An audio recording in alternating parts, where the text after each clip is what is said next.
भारत के पड़ोसी देश पढ़ाए रहे थे। सुन ले भैया, ये मोबाइल रखते जो मुझे बात देख लियो मैडम अपनी। हमने पढ़ाया था कि भारत के कितने पड़ोसी देश हैं? 7 पड़ोसी देश हैं। ठीक, 7 पड़ोसी देश में अगला नंबर आएगा किसका? नेपाल का। भारत का पड़ोसी देश कौन सा है? अब नेपाल की सीमा से कौन कौन से भारतीय राज्य टच करते हैं उनके बारे में समझो। एक तो अपना यूपी तो करते ही है, जाते हो नंदा देवी वगैरह। ठीक, उसके अलावा बिहार, वो भी नेपाल की सीमा को छूता है। अगला पश्चिम बंगाल, वो भी नेपाल की सीमा को टच करता है। सिक्किम और उत्तराखंड, काउंट कर लो, यूपी, बिहार, पश्चिम बंगाल, सिक्किम और उत्तराखंड, यानी टोटल कितने राज्य हैं? 5 हैं। और एक बात और याद रखना, नेपाल जो है थोड़ा पर्वतीय देश है। पर्वतीय देश है, इसलिए सर्वाधिक जो भूकंप आ जाते हैं अपने आसपास क्षेत्रों में, उसका केंद्र नेपाल ही बनता है। एक बार काठमांडू में जब भूकंप आया था तो उसका केंद्र कौन बना था? नेपाल से ही ज़्यादा उठते हैं, और नेपाल के तटीय क्षेत्रों में ज़्यादा भूकंप के झटका महसूस होता है। भारत और नेपाल की सीमा के कौन निर्धारित करता है? काली नदी। ठीक, भारत और नेपाल के बीच में कौन सी सीमा है? काली नदी। और साथ में एक और नदी है, मेची नदी। यानी भारत और नेपाल के बीच में 2 नदियां आ जाती हैं, एक काली नदी और एक मेची नदी। ये 2 नदियां क्या करती हैं?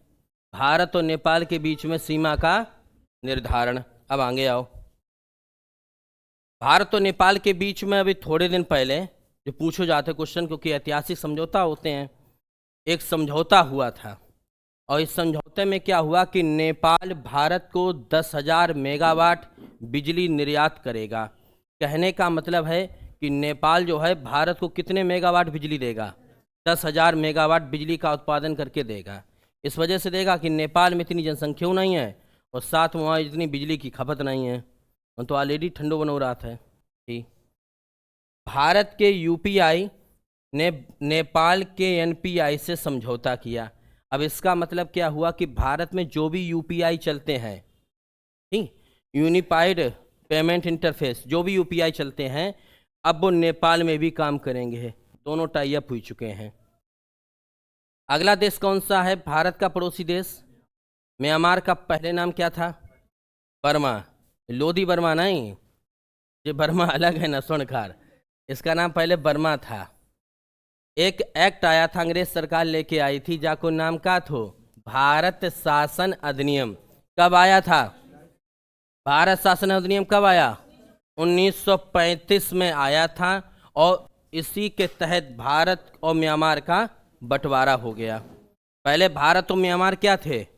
एक थे। और तुमको याद होगा म्यांमार में बहुत फेमस जेल थी जिसका नाम था मांडले जेल। तो म्यांमार की मांडले जेल में ही किसको बंद किया गया था? बाल गंगाधर तिलक को बंद किया गया था। बाल गंगाधर तिलक को बंद किया गया था। और बाल गंगाधर तिलक ने ही यहाँ म्यांमार की मांडले जेल में जो दीवारें थीं, उसमें एक पुस्तक और लिखी थी जेल में रहकर, गीता रहस्य। गीता रहस्य नामक पुस्तक लिखी थी मांडले जेल में रहकर। ज़्यादातर भारतीय यहाँ पर बंद किए गए हैं मांडले जेल में, दीवारों पर लग दी थी। अब आगे सुनो, 1 अप्रैल 1937 को ये बंटवारा हो गया। अब कैसे बंटवारा हुआ इसका मतलब समझ लो। जैसे आज कोई अधिनियम पारित हो तो तुरंत थोड़ी ना लागू हो जाता है, उसको लागू होने में 2-3 साल का वक्त लगता है। तो भारत शासन अधिनियम 1935 में आया, लेकिन 1 अप्रैल 1937 को ये लागू हुआ। यानी भारत म्यांमार अलग कब है? 1 अप्रैल 1937 को। डेट पूछी जाए तो 1 अप्रैल 1937, अधिनियम पूछा जाए तो 1935। भारत म्यांमार के जो सीमा रेखा है, इसकी सीमा रेखा का नाम अलीगढ़ सीमा रेखा भी है, ये भी याद रखना। अगर तुमसे पूछा जाए कि अलीगढ़ सीमा रेखा किन 2 देशों के बीच में है, तो भारत और म्यांमार के बीच में। जो अलीगढ़ नहीं, उधर एक अलीगढ़ पड़ता है पश्चिम बंगाल की तरफ। दूसरा, भारत और म्यांमार के बीच में एक पर्वत और है, जिस पर्वत का नाम क्या है? अराकोन योमा पर्वत। तो 2 चीज़ें ऐसी हैं जो भारत और म्यांमार को अलग करती हैं, एक अलीगढ़ सीमा रेखा और एक अराकोन योमा पर्वत। जो दो चीज़ें ऐसी हैं जो भारत को म्यांमार से अलग कर देती हैं। अब म्यांमार की सीमा से भारत के कौन कौन से राज्य स्पर्श करत हैं? एक तो भैया कौन सो गो अरुणाचल प्रदेश, ठीक, ये चीन को भी टच करता है। दूसरा कौन सा? नागालैंड। तीसरा कौन सा? मिजोरम। और चौथा कौन सा? मणिपुर। अरुणाचल प्रदेश, नागालैंड, मिजोरम और मणिपुर, ये चारों राज्य जो हैं किसको स्पर्श करते हैं? म्यांमार को स्पर्श करते हैं, जो ध्यान रखियो, ठीक। म्यांमार को स्वर्ण पैगोडा का देश भी कहते हैं, स्वर्ण पैगोडा का देश, स्वर्ण पैगोडा या गोल्डन पैगोडा का देश कहते हैं। क्यों कहते हैं? पैगोडा जानते हो किसे बोलते हैं?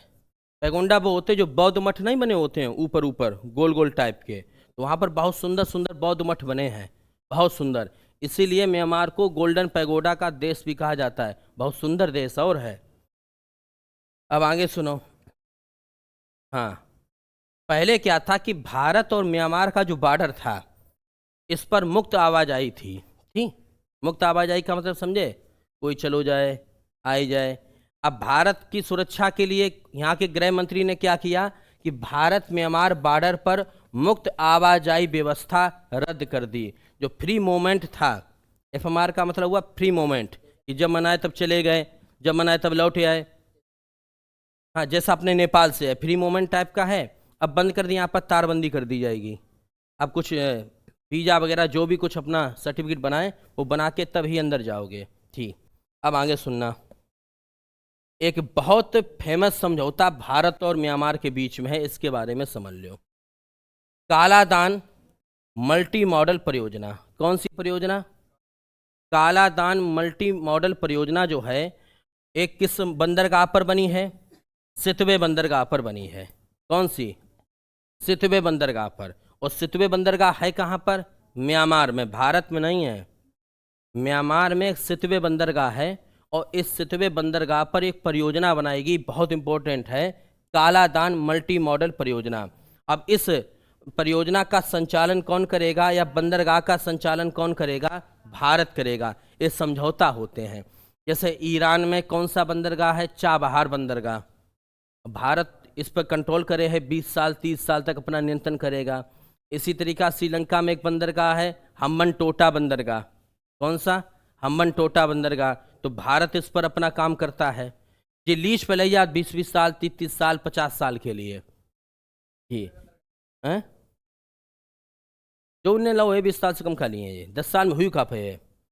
म्यांमार की राजधानी क्या है? नेपायदा है। और म्यांमार की मुद्रा क्या है?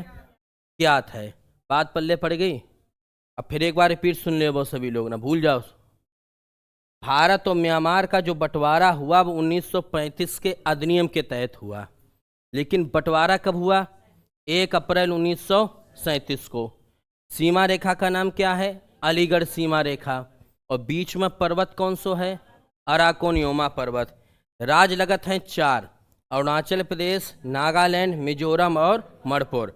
और भारत म्यांमार के बॉर्डर पर जो फ्री आवाजाही थी अब इसको रोक दी गई है, ठीक। आगे सुनो। भारत और म्यांमार के बीच में एक समझौता हुआ जिसका नाम क्या है? कालादान मल्टी मॉडल परियोजना। ये किस बंदरगाह पर बनी है? सितवे बंदरगाह पर बनी है और भारत इसका संचालन करेगा। म्यांमार की राजधानी क्या है? नेपायदा। और म्यांमार की मुद्रा क्या है? और म्यांमार में कौन सी जेल थी? मांडले जेल। और इसी में कौन बंद रहा? बाल गंगाधर तिलक। कौन सी पुस्तक लिखी? गीता रहस्य। अब आई जाओ भूटान।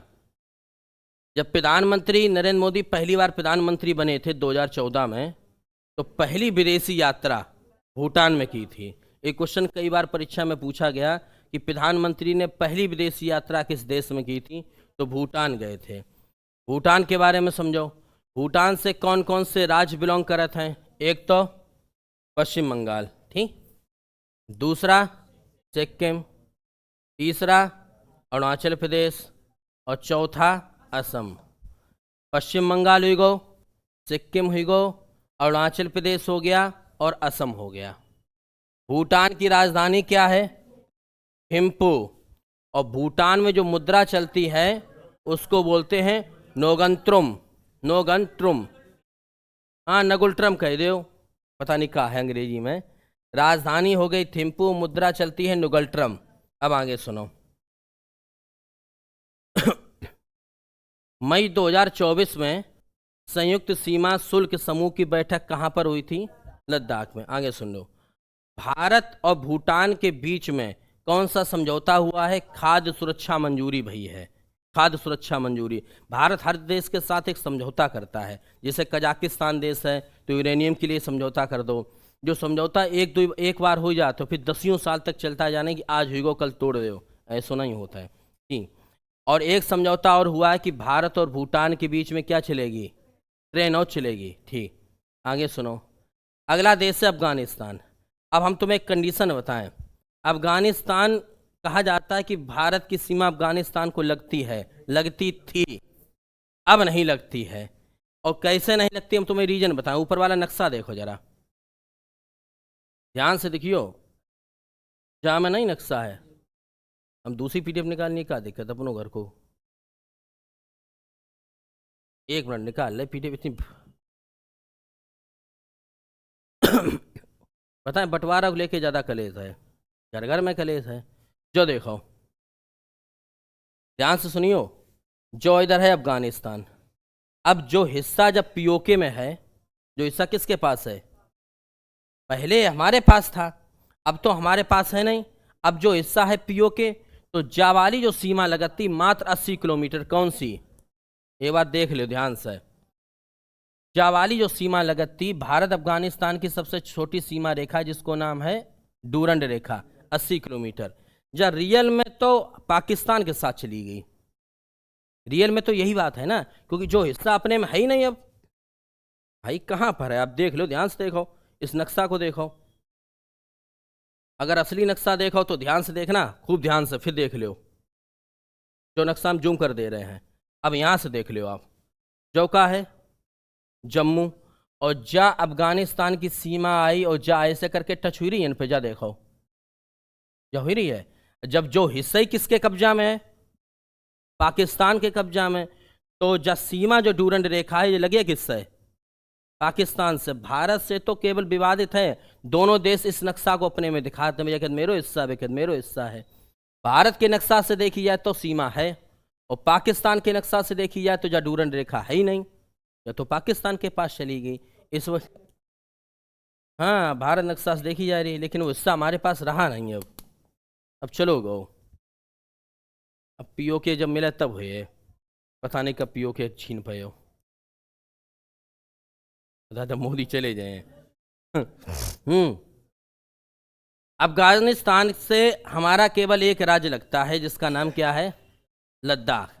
लद्दाख को आप मालूम होगा, लद्दाख को भारत का क्या बोलते हैं? शीत मरुस्थल। शीत मरुस्थल इस वजह से बोलते हैं, वहाँ पे बर्फ ज़्यादा है। लद्दाख में ही सबसे ऊंचा युद्ध स्थल है, जिसका नाम क्या है? सियाचिन भी है। आगे सुनो। 1896 में लेंस डाउन की अध्यक्षता में किस रेखा का निर्धारण हुआ? डूरंड रेखा का निर्धारण हुआ। जाकि हमने ट्रिको बताई थी। इनके लेंस कैसे हैं? डाउन है, इसलिए इन्हें दूर का यानी एंड का दिखता नहीं है। तो भारत अफगानिस्तान के बीच में कौन सी सीमा रेखा है? डूरंड रेखा, जो 1896 में खींची गई थी। ठीक, लेंस डाउन नामक एक व्यक्ति था, उसने खिंचवाई थी। अब आ जाओ श्रीलंका। भारत और श्रीलंका की बात करें, हालांकि श्रीलंका हमारा पड़ोसी देश नहीं, लेकिन जलीय सीमा से लगता है। और नियम ये होता है कि 20 या 30 मील के बीच में कोई समुद्री सीमा में देश आता है, तो वो देश अपने देश में दिखा सकता है। हम श्रीलंका की बात करें, श्रीलंका को पूरब का मोती कहते हैं। क्या बोलते हैं? पूरब का मोती। ठीक, ध्यान रखना, इसको पूर्व का मोती भी कहा जाता है, पूर्व का मोती, क्योंकि यहाँ दुनिया भर के रत्न वगैरह हैं, मोती जो हैं वो निकाले जाते हैं। और श्रीलंका की सबसे बड़ी नदी का नाम क्या है? महावेली गंगा है, जो बात तुम खोपड़ी में डाल लो। भारत और श्रीलंका के बीच में कौन कौन सी चीजें हैं? एक तो कौन सी चीज है? पम्बन द्वीप। द्वीप का मतलब है, जैसे मान लीजिए भारत है और नीचे या बूंदी ऐसी टपकी है, जो है श्रीलंका, तो इसके बीच में एक द्वीप है, पम्बन द्वीप। द्वीप जो होगा वो चारों ओर जल से घिरा होगा, इसका मतलब ये चारों ओर जल से घिरा है। दूसरा कौन सा पुल है? आदम का पुल जिसे राम सेतु समुद्रम बोलते हैं, ये पत्थर जब भगवान राम गए श्रीलंका में। और साथ में भारत और श्रीलंका के बीच में एक जल संधि है। जल संधि का नाम क्या है? पाक जल डमरू मध्य, यानी पाक जल संधि जो है भारत और श्रीलंका के बीच में है। और यहीं पर एक खाड़ी और एक कौन सी? मन्नार की खाड़ी। तो चार चीजें भारत और श्रीलंका के बीच में हुई गई। सुन लो, एक तो हुई गो पम्बन द्वीप, दूसरो हुई गो आदम का पुल, तीसरा हो गया पाक जल संधि। और जल संधि किसे कहते हैं? जहां पर दो धाराओं का पानी मिले, अलग अलग धाराओं का पानी मिले और दो भूभाग अलग होते हों। यहाँ पर दो धाराओं का पानी मिलता है और दो देश अलग हो जाते हैं, तो उस स्थान को जल संधि कहा जाता है। अब आगे सुनो, अब बहुत चर्चा में रहा 2024 में कच्चा तिबू द्वीप। याद है किसी को? अखबारन में छाए रहो कच्चा तिबू द्वीप।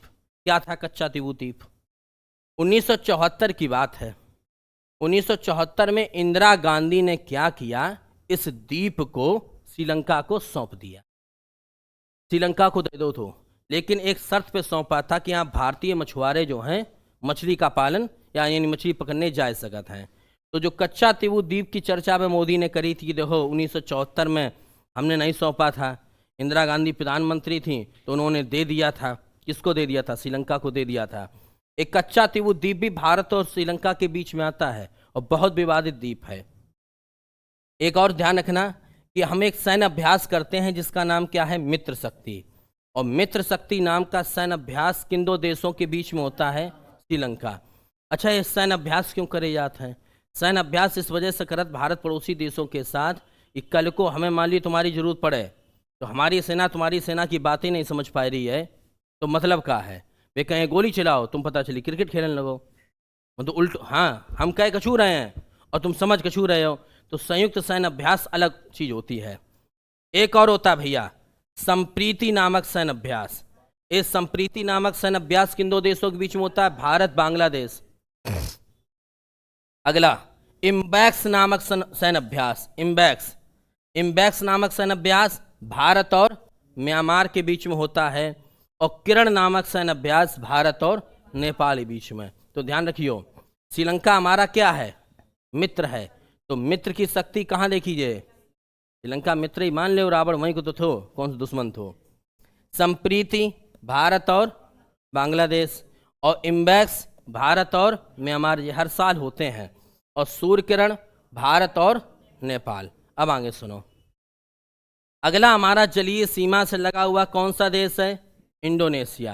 ये ध्यान रखना, इंडोनेशिया एक देश नहीं है। इंडोनेशिया 20,000 से अधिक छोटे छोटे द्वीपों का समूह है। कितने से अधिक?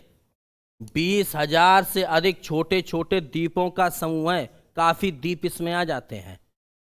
मतलब एक द्वीप यन पे है, एक द्वीप यन पे, एक द्वीप यन पे है, ऐसे ऐसे करके छोटे छोटे समुद्र में द्वीप हैं। और इन सबको मिला दो तो क्या बन जाता है? इंडोनेशिया बन जाता है। अब आगे सुनना, एक ग्रेट निकोबार और सुमात्रा के बीच में कौन सी जल संधि है? Grand channel. ग्रेट निकोबार और सुमात्रा के बीच में ग्रैंड चैनल जल संधि है। एक बात और समझ लो, इंडोनेशिया विश्व का सबसे बड़ा मुस्लिम देश और है। सबसे बड़ा मुस्लिम देश और है, ये याद है तुमको। साथ में जो भूमध्य रेखा निकलती है, अगर आपसे पूछा जाए कि भूमध्य रेखा किस देश से होकर निकलती है, एशिया महाद्वीप के किस देश से होकर गुजरती है, तो आप क्या बताएंगे? इंडोनेशिया से। आगे सुनो, एक देश है सुनो भैया, सार्क देशों का मुख्यालय कहाँ पर है? काठमांडू। ये भी याद रखना, पड़ोसी देश पढ़ रहे तो। और आसियान देश का मतलब हुआ कि एशिया महाद्वीप के जितने भी देश हैं उनका एक समूह है, उसका मुख्यालय कहाँ पर है? इंडोनेशिया में। और इंडोनेशिया जो है विश्व का सबसे बड़ा क्या है? द्वीप समूह है। आगे सुनना, भारत सरकार ने एक ऑपरेशन चलाया था जिसका नाम था ऑपरेशन पोलो। ठीक, ऑपरेशन पोलो कब चलाया था? हैदराबाद को भारत में शामिल करने के लिए। मैंने बताया था कि भारत में शायद 552 देशी रियायतें थीं और उसमें 549 तो हमने अपने में शामिल कर लें, क्योंकि जब भारत जब आज़ाद हो गया तो लफड़ा जो पड़ो कि कुछ राजा तैयार नहीं थे कि हम भारत में शामिल हों, बेजाचाते में अलग रहें, बिल्कुल अलग। एक हैदराबाद था, एक जूनागढ़ था और एक जम्मू कश्मीर था, ये तीन थे। ठीक, ये तीन विवाद की जड़ रहे हैं और आज भी जम्मू कश्मीर विवाद की जड़ इसी वजह से बना हुआ है। कैसे बना हम बताएं। हैदराबाद जो था, इसके लोग तैयार नहीं थे। निज़ाम, यहाँ के निज़ाम बहुत पैसा वाले थे, अरबपति, कुंटलों तो सोना दान करत थे। तो भैया उसमें गृह मंत्री कौन था? उस समय गृह मंत्री थे सरदार वल्लभ भाई पटेल। और उन्होंने क्या किया था, भारत के पहले गृह मंत्री भी थे, भारत के पहले उप प्रधानमंत्री भी थे और प्रांतीय समिति के अध्यक्ष भी थे, अल्पसंख्यक अधिकार समिति के भी अध्यक्ष थे। 4 काम थे इनके पास, अल्पसंख्यक अधिकार समिति। और इन्होंने क्या किया कि पटेल ने पूरी सेना भेजी, ऑपरेशन पोलो चलाओ, माल लाठियन हैदराबाद को अपने में शामिल कर लो। अब बचे 2, जूनागढ़ और जम्मू कश्मीर। जूनागढ़ को तो जनमत संग्रह कराओ, विलय पत्र पर लोगों से साइन मांगे गए कि भैया तुम कहाँ जाओ चांद, तो जूनागढ़ भी शामिल हो गया, शायद गुजरात में पड़ता है। जम्मू कश्मीर नहीं शामिल हुआ, यहीं से कलेश शुरू हुआ। जम्मू कश्मीर के राजा थे हरी सिंह। हरी सिंह ने मना कर दे कि हम भारत में शामिल नहीं हुए हैं। बहुत ज़्यादा प्रयास करो, मन जनमत संग्रह भी तैयार नहीं थे, उनकी पब्लिक भी तैयार नहीं थी कि हम भैया बा में शामिल हुए। तब तक क्या हुआ, पाकिस्तान ने जब जान ले कि जम्मू कश्मीर जब शामिल हुए नहीं तो ठीक है, तो अब पटेल ने कह दिया अब हमें तुमसे कोई मतलब भी नहीं है, कोई मुसीबत आए खुद झेलियो। यही लफड़ा हो गया। लफड़ा ये हो गया कि जम्मू कश्मीर जब शामिल नहीं हुआ तो पाकिस्तान ने क्या करो कि इस पर जम्मू कश्मीर पे कर दो हमला। हमला कर दिया। राजा हरि सिंह थे, क्या करते, इनने भारतीय सेना से मदद मांगी पटेल साहब से कि भैया हमारी मदद करो ताकि हम बच जाएं। तो उनकी जल्दी से विलय पत्र पे हस्ताक्षर करो। जब तक हस्ताक्षर भये और सेना वगैरह पहुंची तब तक इतनो हिस्सा जो जा चुको थो उनने कब्जा कर लो। तो यही हिस्सा आज की डेट में पीओके है और यही भारत की सबसे ऊंची चोटी गार्डविन ऑस्टिन K2 भी स्थित है। आगे सुनो। 25 जून को अपने देश में क्या होता है कि 25 जून 1975 को, उस समय प्रधानमंत्री कौन थी, इंदिरा गांधी, और उस समय राष्ट्रपति थे फखरुद्दीन अली अहमद। राष्ट्रपति थे फखरुद्दीन अली अहमद, फखरुद्दीन अली अहमद। ठीक, इन्होंने क्या, हाँ राष्ट्रपति फखरुद्दीन अली अहमद थे। तो 25 जून 1975 को इंदिरा गांधी ने लगाई दी इमरजेंसी, आपातकाल लगाई दी अपनी सीट बचाने के लिए, लगाई दी। तमाम नेता जेल वेल में गए। इसी वजह से अब भाजपा सरकार आई तो उनने 25 जून को कौन सा दिवस मनाओ, संविधान की इनने हत्या करी थी। हत्या मतलब संविधान को कोई गलो नहीं रहते गो, संविधान की हत्या तो हो ही गई कि अपनी सीट बचाने के लिए तुमने इमरजेंसी आपातकाल लगाई दी। और आपातकाल में कार्यकाल तो आपको मालूम है 6 महीना बढ़ियात है, तब तक हम अपनो दोबारा रिवोटिंग कराए कि या कुछ कर लिए। ठीक, एक और सुनो। आपको मालूम है सबसे पहले कौन आया था भारत में, पुर्तगाली, और सबसे बाद में गए कौन, पुर्तगाली। पुर्तगाली सबसे पहले आए थे भारत में कब्जा करन और सबसे बाद में गए। हुआ ऐसा कि गोवा और दमन द्वीप पुर्तगालियों के कब्जा में थे, पुर्तगाली छोड़ने को तैयार नहीं थे। हम आज़ाद कब भए थे, 1947 में, यह सबको मालूम हुए। लेकिन कुछ हिस्सा हमने बाद में कब्जाए हैं, कौन कौन से हम बताएं। 1954 में पांडुचेरी जो फ्रांसीसियों के अधीन था वो बाद में शामिल हुआ। पांडुचेरी जो फ्रांसीसियों के अधीन था वो बाद में शामिल हुआ। और 1961 में जाके जो गोवा और दमन द्वीप उनके पुर्तगालियों के अधीन था वो भी बाद में शामिल हुआ।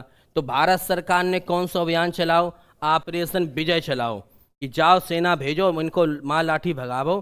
तब 1961 में जाके गोवा दमन द्वीप हमारे में शामिल हुआ। ये है। अब एक बार रिपीट हम कर दें पूरा, भारत के पड़ोसी देश समझ लो, ध्यान सुन लियो। भारत के कितने पड़ोसी देश हैं, 7। पहला कौन सा है, बांग्लादेश का पहले नाम क्या था, पूर्वी पाकिस्तान। और बांग्लादेश के संस्थापक कौन हैं, शेख मुजीबुर रहमान, जिनकी प्रतिमा भी तोड़ी गई थी बांग्लादेश में दंगा बहु। बांग्लादेश की सीमा से कितने राज्य बिलोंग करते हैं, 5।